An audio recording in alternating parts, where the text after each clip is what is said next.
राधे राधे। ये बात उस समय की है जब कन्हैया जी नन्हे से बालक थे।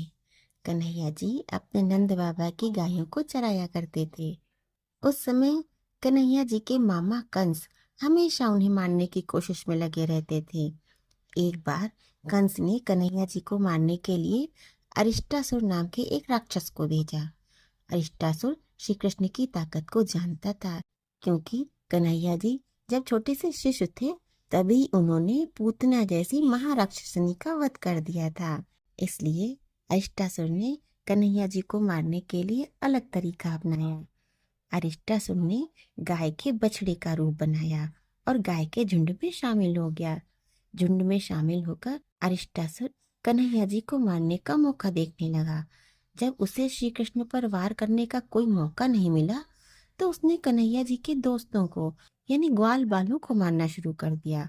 जब कन्हैया जी ने अपने बाल सखाओं की हालत देखी तो उन्हें पता चल गया कि ये किसी राक्षस का काम है। फिर क्या था, कन्हैया जी ने गाय रूपी अरिष्टासुर की टांग पकड़कर उसे जमीन पर पटक दिया, जिससे तत्काल ही उसकी मृत्यु हो गई।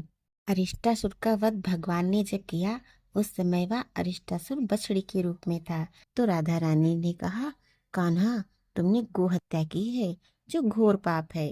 इस पाप से मुक्ति पाने के लिए तुम्हें सारे तीर्थों की यात्रा करनी होगी। कन्हैया जी को राधा की बात सही लगी, लेकिन सभी तीर्थों की यात्रा तो मुमकिन नहीं थी। इस समस्या का समाधान पाने के लिए कन्हैया जी नारद मुनि के पास पहुंचे। नारद मुनि ने कहा, कान्हा जी, तुम सब तीर्थों को ये आदेश दो कि पानी के रूप में वो तुम्हारे पास आ जाए, फिर तुम उस पानी में स्नान कर लेना। इससे तुम्हारे ऊपर से गो हत्या का पाप उतर जाएगा। कन्हैया जी ने ऐसा ही किया। उन्होंने सारे तीर्थों को ब्रजधाम बुलाया और पानी के रूप में एक कुंड में भर लिया। इस कुंड को उन्होंने अपनी बांसुरी से खोदकर बनाया था। इस कुंड में स्नान करने के बाद श्री कृष्ण के ऊपर से गो हत्या का पाप उतर गया। राधा जी ने उसी कुंड के पास अपने कंगन से एक दूसरा कुंड खोदा और उसमें स्नान किया। श्री कृष्ण के खोदे गए कुंड को श्याम कुंड और राधा जी के कुंड को राधा कुंड कहते हैं।